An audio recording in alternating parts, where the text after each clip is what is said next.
The very first Orange First show brought to you by OtterBox. OtterBox right here on my cell phone, protecting your phone like no other. Thank you for. What do you got, the invisible one? That's the best one. All right, we are here live at Mile High. Lionel Bienvenu, our Broncos decided Troy Rank, and Denver sports legend and ESPN superstar Woody Page is here as well. We're getting ready for the Broncos and Chargers. 8:20 tonight, Monday Night Football, opening game for both teams. For Halloween. Well, you know what? I'm going all in, Woody. All in. Hey, you've got the nice orange and blue tie. Troy's got a nice orange and blue tie and suit.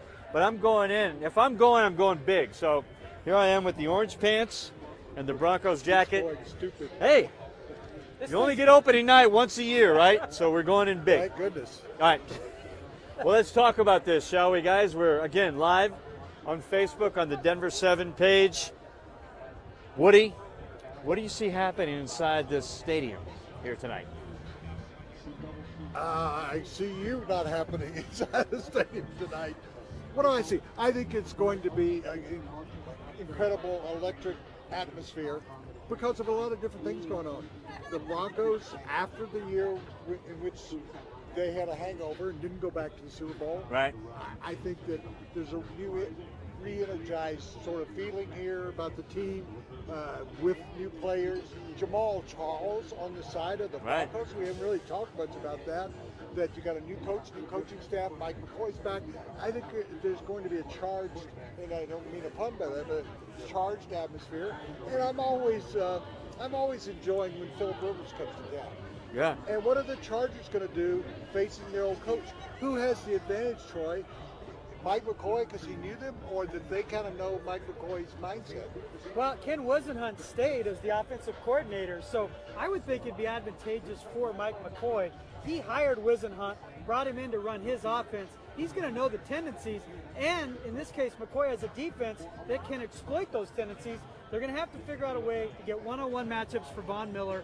They ran the NASCAR package a year ago, so look for ways for Miller, and we talked about it last night on Denver 7 with Woody, not necessarily Carl Mecklenburg, but the idea of moving Von around, and that's what I'd look for him to do to create one-on-one matchups for him. Lionel, this is a team that needs to, two things need to change for the Broncos. One, don't allow first possession scores. That killed them last year because their offense scored 41 points in the first quarter. They were terrible, and they were trailing. So not only are they bad, they were looking up at 7-0. Right. That won't happen this year, I don't believe, with Joe Woods as the DC. Secondly, they have to run the football. If Trevor Siemian's going to throw 40 times, Woody, I don't like their chances of winning anywhere, even at home. Yeah, well, I tell you what, we talk about the run game. We talk about Trevor Siemian staying upright when you got Ingram and Bosa. They're good, really good. But it all goes to the offensive line. As Woody has harped on over and over, just beat us over the head every week on Xfinity Sports Extra. The offensive line it's not better, it's not as good. But that is the key to this whole thing. Right. The key to Trevor Siemian having a good year, the key to the running game having a good year is the O-line. You're all right. Let me address the offensive line. All right. Let me give you the pros and the cons. And I'm going to start with the cons. Derek Bowles has been a holding machine in the season. He is a rookie. That is the second hardest position to play on the offense if you're a rookie. Quarterback, left tackle. We've seen that with Lang Clady. I go back years and years and years. So that's number one. Number two is Matt Paradis is coming off 2 hip surgeries.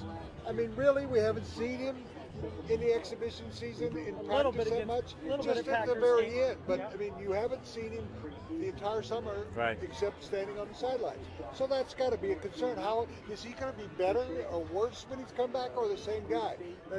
Then you got Ron Leary, who has been asked to move from his natural left guard over to the right guard.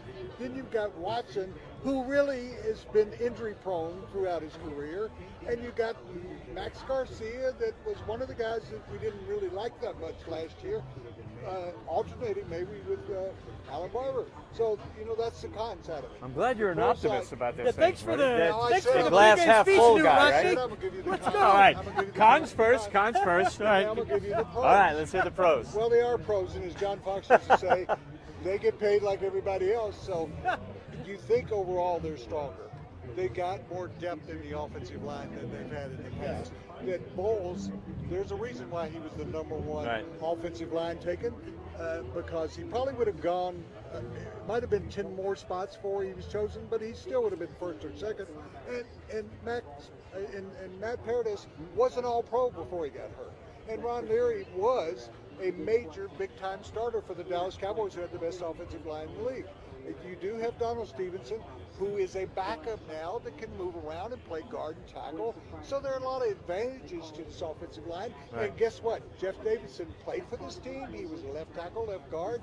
You think he is an improvement over really what they had as assistant coaches there last year. So, I mean, there are a number of pros and there are a number of cons.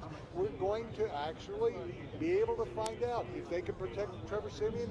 I've said to you guys on the 4 o'clock show, I think he's going to be an improved player, considerably improved player this year, because he is a smart guy. People have compared him to Peyton Manning, Von Miller, but he's a smart, intelligent player like Peyton Manning was. And he does have a stronger arm than what we've seen because they didn't unleash it. So that's my points about the offensive line and quarterback. And we're out of time. No, I'm just kidding. I'm glad you made a long story short there, Woody. No, great points all the way around. Everything he said is true, that we don't know what we have on that offensive line, but you are hopeful that it is going to be better. And Troy, you said it. It's got to be better, or this team has no chance for the playoffs. Well, it can't be worse. Part of the reason we think they're going to be better. Get out of there! Get out! Oh, what's that flag doing? Bronco Mania. Broncos country hanging out, for sure. I mean, Michael Schofield started. He's gone. Donald Stevens started last year. He's gone. Tyson Barlow started games last year. He's gone. I mean, Max Garcia's holding on to his, basically by dental floss, to his starting spot. Right. So they're better because those guys who all played last year are either gone or been guys benched. who were bad are no longer there. So, and it's, as he mentioned, what he mentioned with Jeff Davidson, it's a man-on-man scheme where they are trying to be physical. Right. Don't apologize for being nasty. I just look for them to be better because they take the zone blocking out of it. They weren't good at it last year. And if they run the ball and Siemian throws 30 times a game, that's what he mentioned. He's going to be really good. He throws 35, 40 times a game. That's not his strength. Well, I mean, Woody brought it up as well about Jamal Charles. I mean, that was one of the big off-season signings. We saw flashes against the Packers, right? His only preseason action. He's coming in healthy. He could be the guy. Rested, healthy, fresh legs. Basically 2 years of not doing anything but rehab. 8 games in 2 years. Right. So that's one thing I'm looking forward to, is seeing Jamal Charles here tonight. If Charles is even 80% of what he was, it's a huge addition in the passing game.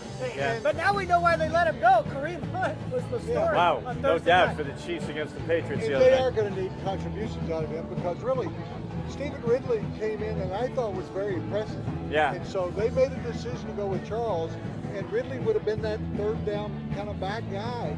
And so if Booker's not going to be ready to play for a while, Right. so you're dependent on Charles because CJ has a tendency to get nicked up. Right. Even when he's not hurt, he has a tendency to not be able to carry the ball 25 times. No. So, you know, Charles has kind of slipped back under the radar since he played that night. Yeah. So, What I saw in the preseason was interesting. Remember when he made that cut? We all were like, Yeah. no, his knee went out again. I saw a guy who didn't realize how healthy he is. His knee was reacting like it used to. Right. In his mind, they just weren't in concert. So can he trust the knee, Woody, tonight to make those kind of cuts? Because he's dynamic in space. And again, they didn't have that last year. They had nothing like that. Here's another guy we haven't brought up, Isaiah McKenzie. He was supposed to be the guy. They're Tyreek Hill. What did he do in the preseason? I saw nothing. In Zero. the preseason. Nothing. Yeah. Is he going to be the guy tonight? and I would ask you, the other thing that I did talk about all offseason, tight ends. They had to improve that position.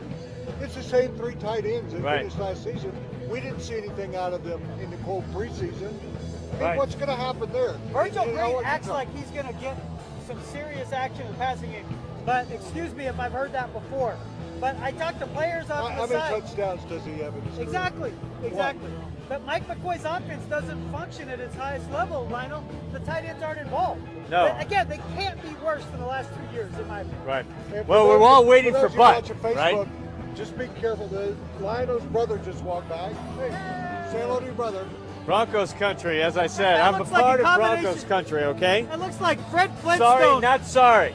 Met one of the WWE wrestlers. All right, we're live on Facebook right now on Denver 7. Orange First brought to you by OtterBox. And we're kind of getting the feel of the game tonight, Monday Night Football. We got the band over here. They're fired up. It's Orange Monday. Broncos won an orange out here tonight, and so everybody's pretty much cooperating in that aspect there. And I'd be curious if people, I'm saying this seriously, I'm not getting a lot of vibe in terms of people saying, oh, this team's going to go 12-4, 13. Do you think people are approaching this season apprehensively or I think there's well, I mean, look, there's just in the last year, right? Gary Kubiak's out, resigned. They missed the playoffs. They hired Vance Joseph, who hired 2 new coordinators, including Mike McCoy. It's a basic. I don't know. When Vance Joseph said it's a reboot and not rebuild, I don't know about that. I don't know why you have a problem saying that. I mean, I know it's a marketing kind of thing, but really, okay. Taboo is rebuild, right? We're rebuilding. Wrong with rebuilding. I mean, I've had projects. It's because they're not rebuilding defensively. That's the only reason they don't say it. They are in complete transition offensively. Defensively, they think they're a championship. How many starters are left from the Super Bowl? It doesn't mean they're worse. Just because they Well, don't have saying, all those guys. how many they starters missed the are week. left from the Super Bowl They have, team? I think, 6 starters from the Super Bowl. Half the starting team. How many backup guys from that era? I mean, Webster was a nice backup player here. T.J. Ward's gone. David Malik Bruton Jackson's Jr. gone. was a nice David backup Bruton player. didn't play in the Super Bowl, but you're right. I'm He was just very saying, big from that that year. era, that there are at least 12 to 15 guys that are still in their first, second, and third years. Right. But with the that core team. guys outside of Malik are all here. That's why. Von Miller. You look at Talib, you look at TJ Harris, Ward, you look at Darian did Stewart. they require No, TJ I mean, Ward? I was once saying I don't know how they're better this year without TJ. Next year, yes.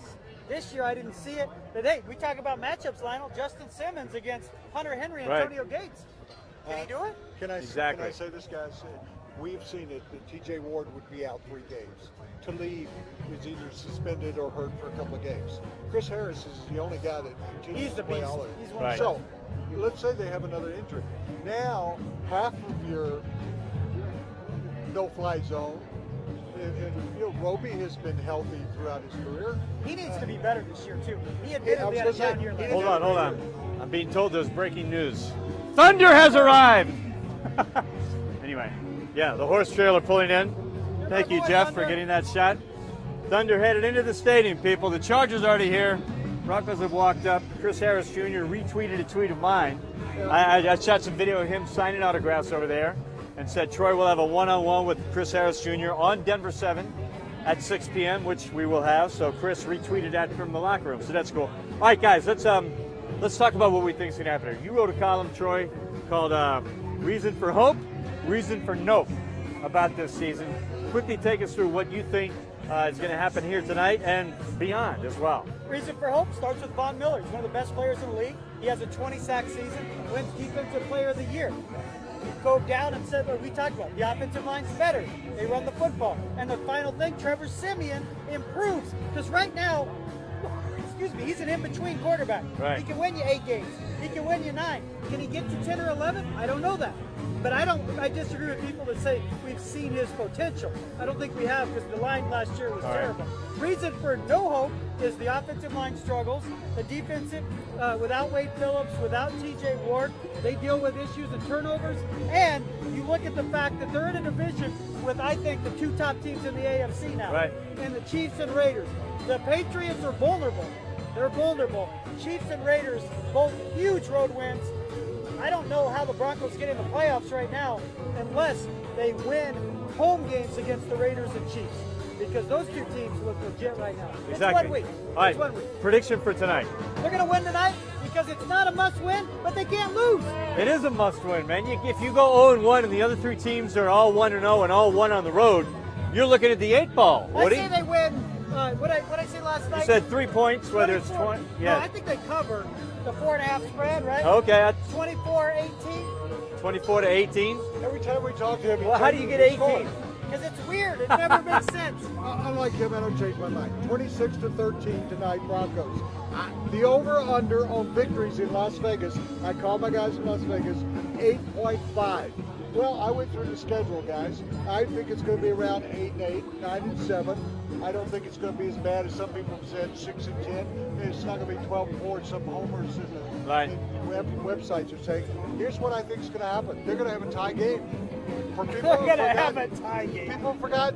8-7-1. The overtime has been shortened to 10 minutes. Yeah. You're going to see more. I told him off the air, 1 out of 4 games goes less than go into overtime. It goes fewer than 10 minutes. Right. You're going to have a tie this year. This team is going to end up 8-7-1. Wow. That stretch That's dismal. in the last 10 games, if they go better than 500, it will be one of the most amazing stretches in the franchise history. I'm not even going to think about the rest of the season until after this game tonight. Until that tie happens. Which I think they win 20-17. See? They start out 1-0. I think predictions for the rest of the season change. And if they start 0-1, that's what I'm saying. But they have 3 of the first I'm 4. seeing what happens tonight. Vance Joseph's first game, Mike McCoy's first I thought game. I was here with Brett Musburger. We're coming to you live from Denver, Colorado. No rain in the forecast yet. I would ask everybody that if the Broncos lose tonight, write him and tell him to burn that suit on live TV. All right. That Give the suit a chance. This is the curse. Give the suit a chance. All right, we're going to wrap this up, guys. Facebook page. Our very first Orange First show here on Facebook Live, brought to you by OtterBox. Thanks for joining us. Join us at 6 p.m. on TV. We'll be back, and then we got the big game later. All right, we'll see you later. Thanks again.